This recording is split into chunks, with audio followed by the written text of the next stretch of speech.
Olá a todos, como é que vocês estão? Eu novamente, Helder de Araújo, canal Luz no Fim do Túnel. Hoje, 18 de fevereiro de 2024, é um domingo, por volta aí de 9 horas e 10 minutos da matina. Estamos em São Paulo, na Zona Sul. É uma temperatura bastante amena e agradável, um pouco nublado, talvez algum chuvisco. Temperatura aí por volta de 24 graus. Vamos fazer o nosso vídeo hoje novamente. Alguns assuntos interessantes ligados à geopolítica, política internacional, cultura geral, assuntos variados, comentados, e vocês encontram todos esses conteúdos lá no blog. Na descrição aí do nosso vídeo, nós temos o nosso blog. Nosso canal é um canal de livre expressão, livre comunicação, de mídia independente, de mídia alternativa. Também, às vezes, comentamos sobre obras, sobre livros, sobre bibliografia, temas importantes da geopolítica, da política, sobretudo da política internacional, mas, eventualmente, também falamos sobre a política local, nacional. O mundo multipolar, esse termo se torna cada vez mais popular e usado em todos os contextos, né? Vamos tentar entender melhor esse termo, o termo multipolar. Esse termo já era usado em física, matemática e química desde o século XIX para descrever sistemas com mais de dois polos, por exemplo, bipolar, né? Multipolar. Na geopolítica, o termo começou a ser usado no início do século XX, mas sua popularização se deu em diferentes momentos e contextos. Veja que no contexto da química, a pilha, por exemplo, de Alexandre Volta, ela tem dois polos, né? O polo positivo e o polo negativo. Então a ideia sempre é se contrapor duas ou mais forças, no caso de multipolaridade. Dipolo, também vocês encontram bastante conteúdo a respeito do conceito de um sistema dipolar, né? Foi o geógrafo alemão Karl Haushofer quem talvez primeiro utilizou o termo multipolar e multipolaridade no seu livro O Poder Marítimo e o Futuro da Alemanha. O Karl Haushofer é um dos principais autores mais autorizados e respeitados de geopolítica já do século XX. No seu livro O Poder Marítimo e o Futuro da Alemanha, ele descreveu a distribuição de poder no sistema internacional após a Primeira Guerra Mundial. Um outro autor aí, eu não vou me aprofundar nos autores e na temática aprofundada de cada autor, hoje é mais para citar como uma referência para futuros aprofundamentos na questão, né? Em 1945, o historiador britânico, muito conhecido também, o Arnold Toynbee, empregou o termo multipolar em seu livro A Study of History, para analisar a ascensão e queda de civilizações, sugerindo que a multipolaridade era uma característica comum de sistemas internacionais estáveis, ou seja, a multipolaridade era a própria estabilidade do mundo. Quer dizer, um mundo realmente unipolar é que seria realmente instável, até porque nunca existiu de fato um mundo efetivamente unipolar, né? A ideia de uma comunidade global, de um império global, né? De um mundo totalmente dominado por uma nação ou por um conjunto de nações, né? Continuando aí, na década de 70, em plena Guerra Fria, o termo multipolar era usado para se referir à possível emergência de um mundo com mais de duas superpotências, desafiando a hegemonia aí bipolar de Estados Unidos e União Soviética. Me recordo que desta época é que aparece o conceito de países não alinhados, de mundo emergente, de terceiro mundo, que talvez pode-se fazer uma analogia, talvez até um pouco forçada, com os BRICS, né? Mas falarei sobre os BRICS mais pormenorizadamente na sequência deste vídeo. Após o fim da Guerra Fria, como a gente sabe, se deu ali por volta de 1990, 89, 90 e 91, com a queda do Muro de Berlim, com o fim da União Soviética, com o fenômeno da glasnost, da perestroika. Enfim, após o fim da Guerra Fria, o termo multipolaridade ganhou força, quando se falava então, e de uma maneira muito reiterada, de uma nova ordem mundial em formação. Na verdade, esse termo nova ordem mundial eu já abordei em outros vídeos meus. A nova ordem mundial não é a hegemonia norte-americana, o destino manifesto, o excepcionalismo, o domínio total dos Estados Unidos sobre o mundo. É exatamente o contrário disso. A nova ordem mundial é o declínio do poder americano e a ascensão de novas potências, como China, Rússia, Índia, Irã, quem sabe o Brasil, né, constituindo propriamente um mundo multipolar. Né? A New World Order, né, governado aí pelos 13 famílias Illuminati, não se sustenta. Né?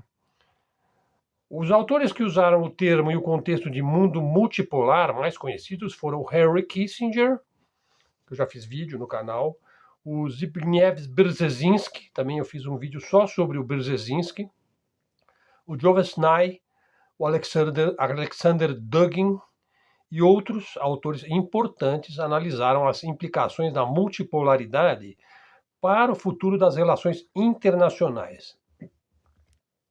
Então, o termo multipolaridade já se tornou popular aí na mídia, no discurso político, né, para se referir à crescente fragmentação do poder global e à multiplicação de centros de influência no mundo. Como é que os autores usaram esse termo? Veja, o Karl Schoffer, pioneiro no uso do termo multipolar na geopolítica, ele defendeu a ideia de um mundo multipolar tendo a Alemanha como um de seus principais eixos, como uma de suas principais potências. Né? Henry Kissinger, o poderoso e recentemente falecido secretário de Estado dos Estados Unidos, talvez o mais importante globalista aí do século XX, né? Que fez a ponte, né, entre os Estados Unidos e a China, entre outros, né? Também promoveu a queda da União Soviética. Enfim, o Kissinger mencionou uma multipolaridade gradual. Quer dizer, ele já constatou que isso daí estava acontecendo, né? Ele simplesmente descreveu bem os acontecimentos. Essa multipolaridade gradual e crescente existiria ainda de maneira concomitante à hegemonia americana após o fim da Guerra Fria e a queda da União Soviética. Quer dizer que ele já vislumbrava um mundo multipolar, o Kissinger. Que, aliás, uma dos últimos acontecimentos na vida do Kissinger, que foi bastante noticiado, foi quando ele visitou a China recentemente para conversar com Xi Jinping. O outro autor que eu também citei é o Joseph Nye, professor de Harvard, especialista em relações internacionais. Ele propõe uma visão de multipolaridade complexa, onde o poder é distribuído entre diferentes atores, incluindo estados, empresas e organizações internacionais. Veja aí, entraria aí o BlackRock, o Vanguard, as grandes corporações, né? Grandes organizações, grandes blocos, né, econômicos, né? Bom, o fato então é que a origem do termo multipolar é bastante complexa, né, com diferentes autores e contextos históricos aí contribuindo aí para a melhor compreensão deste termo. No cenário global, a multipolaridade é um tema em constante debate, né, com implicações significativas para o futuro das relações internacionais. Um autor que eu sempre cito aqui é o Samuel Huntington, autor de O Colapso da Civilização. É uma obra assim, absolutamente vital para se entender o século XXI. Talvez tenha sido o autor que melhor previu e descreveu o mundo multipolar, o Samuel Huntington, onde as civilizações seriam determinantes para o futuro, e não mais países ou nações. E nesse livro ele analisa aí as 10 principais civilizações que existem no mundo, né? Incluindo aí a ortodoxa, a chinesa, a eurasiana, a muçulmana e outras, né? Na visão de, para terminar aqui o nosso tema, a multipolaridade, na visão de Alexander Dugin, que também é um autor importante, ele diz o seguinte: como é que nós podemos entender a multipolaridade? Primeiro, a descentralização do poder. O poder global seria distribuído entre vários polos de influência. Por exemplo, seria distribuído entre a Rússia, a China, a Índia, a União Europeia, além dos Estados Unidos, porque os Estados Unidos não vai simplesmente sair do contexto, né, do mundo multipolar, né? Ele vai continuar a ser um forte candidato aí à liderança, né, do mundo, só que ele não vai ter mais a hegemonia e o poder de determinar, né, e de ser a polícia do mundo e fazer guerras infinitas e tal. A coisa vai ficar muito mais dividida e complexa. Um outro ponto apontado pelo Dugin, a soberania nacional. Cada nação teria o direito de determinar o seu próprio destino e o modelo de desenvolvimento sem interferência externa. Veja, nós tivemos um século XX onde as soberanias nacionais foram constantemente apunhaladas, né, pelo império aí, pelo excepcionalismo americano, sempre desejoso de destruir as soberanias nacionais. Isso já não vai acontecer no mundo multipolar, porque na ausência de um poder hegemônico unipolar, você não tem como impedir a emergência de soberanias nacionais. Basta você ver o terror que é para os atlanticistas, aí, o mundo anglo-americano, a presença de líderes soberanos, como, por exemplo, Vladimir Putin, o Xi Jinping, né, o Khamenei e outros líderes que não abrem mão, em hipótese alguma, de defender os interesses de seus países e a soberania nacional de seus povos, né? Um outro ponto aí apontado pelo Dugin é o pluralismo cultural. A diversidade cultural seria valorizada e protegida contra a homogeneização imposta pela globalização. Como é que a gente pode pensar essa homogeneização imposta pela globalização? Veja, é a tentativa de fazer do mundo o American Way of Life, né, e levar a cultura americana homogeneizada, estereotipada, standardizada para o mundo inteiro, de modo que o mundo inteiro reflita aí os valores consumistas, os valores armamentistas, os valores belicistas da sociedade norte-americana. O mundo se volta contra isso, né? Não é isso que as pessoas querem, serem americanas. O mundo não é exatamente querer ser igual os americanos. Não, o pluralismo cultural, a diversidade cultural, a valorização local, regional, das culturas tradicionais, das culturas inclusive ancestrais, das culturas eruditas, clássicas e populares e folclóricas, né, de todas as vertentes, de todos os locais. Você poderia viver num mundo onde a pluralidade cultural seria valorizada e preservada, né?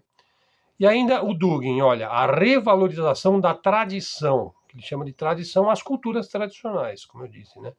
Os valores religiosos seriam resgatados como uma base para uma identidade nacional, né? De Dugin temos aí a quarta teoria política, o artigo também que vocês podem ler, que é A Teoria do Mundo Multipolar, de Alexandre Dugin, por Marcos da Costa. Também um vídeo também, onde as ideias de Alexander Dugin, O Mundo Multipolar ou Imperialismo Russo, por André Luiz e Uriel Araújo. Por falar em livros, o Felipe Quintas, que é um dos melhores intelectuais em plena atividade hoje, que o canal dele é o Mídia Independente. O Felipe Quintas acaba de lançar o seu livro, O Regime Militar, a Construção do Brasil. Comentarei posteriormente sobre este livro e sobre o regime militar brasileiro. Muito bem, pessoal. Então, dando sequência aqui ao nosso vídeo, falar agora sobre as relações entre Rússia e China. Ou seja, nós já estamos em pleno mundo multipolar, né? Rússia e China fortalecem suas relações. O destaque foi o discurso do ministro das Relações Exteriores da China, Wang Yi, na Conferência de Segurança de Munique, na Alemanha. Veja, as relações China-Rússia vão ao encontro dos interesses comuns dos dois países e contribuem para a estabilidade estratégica na região da Ásia-Pacífico e, consequentemente, do mundo. A Rússia é o maior vizinho da China e as relações entre os dois países desenvolvem-se com base nos princípios do não alinhamento a blocos, não confrontação e não ataque a terceiros. Veja, é a construção de um mundo pacífico, ao contrário do que pregam aí os neocons americanos, né? Pequim nunca se recusou a ajudar a resolver a crise na Ucrânia. O objetivo da China é chegar a um consenso para pôr fim ao conflito e preparar o caminho para as conversações de paz. Portanto, vocês vejam, isso é um capítulo aí no tópico mundo multipolar, o fortalecimento das relações entre Rússia e China. Os geopolíticos que eu citei, por exemplo, Henry Kissinger, ele sempre considerou que os Estados Unidos deveriam ter melhores relações com a China, até para que a Rússia não tivesse esse papel. Só que realmente o jogo foi exatamente esse, né? Com a belicidade extrema dos Estados Unidos, usando a Ucrânia para fazer uma guerra por procuração, uma guerra proxy contra a Rússia, e as sanções draconianas contra a economia russa, não restou nenhuma alternativa à Rússia, impossibilitada agora de vender o seu barato e precioso gás, baratíssimo, nas tubulações de gás Nord Stream 1 e 2, que foram destruídas pela CIA, restou à Rússia abrir-se para o mercado chinês, estabelecer relações comerciais, diplomáticas, militares, técnicas, tecnológicas com a China. Portanto, isso não vai parar, e isso é um capítulo aí também do mundo multipolar se formando. Falar um pouquinho para terminar sobre os BRICS. No âmbito da presidência russa hoje dos BRICS, que é o BRICS+, também chamado BRICS Plus, de 2024, o BRICS, como vocês sabem, é Brasil, Rússia, Índia, China e África do Sul, bloco criado com intenções de união comercial. Inclusive o Lula é um dos fundadores dos BRICS. O pessoal pode não gostar, mas a Dilma Rousseff é a presidente do Banco dos BRICS. A pessoa deu a volta por cima aí, né? E atualmente quem é o presidente dos BRICS é o Vladimir Putin. Nesse ano, cada ano, você muda a presidência. Foram realizadas reuniões em Moscou, e onde entraram 5 novos membros do grupo. Você vê que o tema do nosso vídeo de hoje continua em torno do mundo multipolar, né? Entrou aí o Egito, os Emirados Árabes Unidos, a Arábia Saudita, o Irã e a Etiópia. Que, aliás, o presidente Lula está lá viajando, né? Pela Etiópia, pela Egito, né? Ainda não temos maiores informações sobre o êxito dessas viagens, né? Durante a reunião dos BRICS, agora no início de 2024, foi proposta aí a criação aí do desenvolvimento de tecnologias compartilhadas de IA, de inteligência artificial, a intensificação da transição para acordos em moedas nacionais como uma medida de desdolarização, a cooperação na área da saúde entre os membros do BRICS Plus, a integração dos novos países aí, dos novos membros do BRICS Plus ou BRICS+, é um ponto crucial para a presidência russa no ano de 2024, como foi afirmado nas reuniões. O objetivo é ampliar as formas de interação com os interessados em ingressar no grupo. O presidente aí, Vladimir Putin, destacou a importância de trabalhar na criação de uma nova categoria de estados parceiros, conforme o acordo foi feito na Cimeira de Johannesburgo, na África do Sul, no ano passado. Que, aliás, nessa reunião o Putin não foi, porque ele estava sendo perseguido aí pelo Tribunal Internacional de Haia, a pedido de Joe Biden. Bom, o interesse em fazer parte dos BRICS é crescente. Mais de 30 países querem estabelecer alianças com o bloco, incluindo a Venezuela. Está sendo trabalhada uma categoria de estados parceiros para se tornarem adeptos plenos. Segundo o vice-ministro Sergei Ryabkov, entrevistado pela mídia russa Izvestia, os critérios para esta nova categoria serão definidos na próxima cimeira, na próxima reunião, na cidade russa de Kazan, que foi marcada para outubro de 2024. Portanto, nós temos aí os BRICS em expansão, aderindo, trazendo novos países membros num processo contínuo de crescimento e influência global. O interesse em aderir reside na flexibilidade, na abertura que caracteriza a estrutura dos BRICS. Ao contrário de outras alianças internacionais, os BRICS não impõem regras, Ele não te faz sanções, ele não te bloqueia, ele não exige mudanças infraestruturais ou estruturais no teu país. Não, ele promove o diálogo, a cooperação, a tecnologia compartilhada, as parcerias, de uma forma estratégica e multilateral, poderia-se dizer multipolar. O comércio dentro do bloco impulsionou significativamente o crescimento econômico dos países, o que lhe confere, assim, um elemento sugestivo e atrativo para outros estados aderirem ao bloco. As áreas mais promissoras de cooperação incluem a troca e o comércio de matérias-primas, naturalmente a alimentação. Nós ainda não estamos vendo isso. Eu, pelo menos, ainda não estou vendo produtos chineses, indianos, africanos. Imagino que logo, logo eu vou ver esses produtos aí nas prateleiras dos supermercados. Produtos farmacêuticos, tecnologia da informação, softwares. Os BRICS representam uma força hoje que está suplantando o G7, o que lhes confere aos BRICS um maior peso no cenário internacional. Essa parceria está aberta e se desenvolve aí como um novo polo.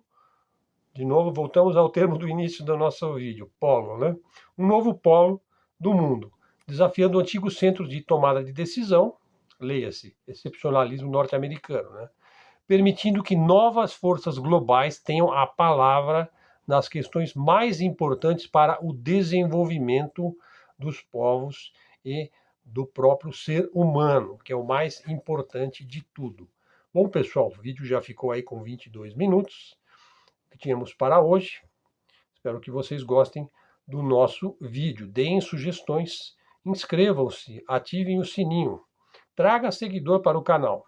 Canal interessante, onde você tem uma visão bastante precisa dos fatos que impactam na nossa vida e que nos influenciam direta e indiretamente. Agradeço aí a oportunidade. Até a próxima e fiquem com Deus.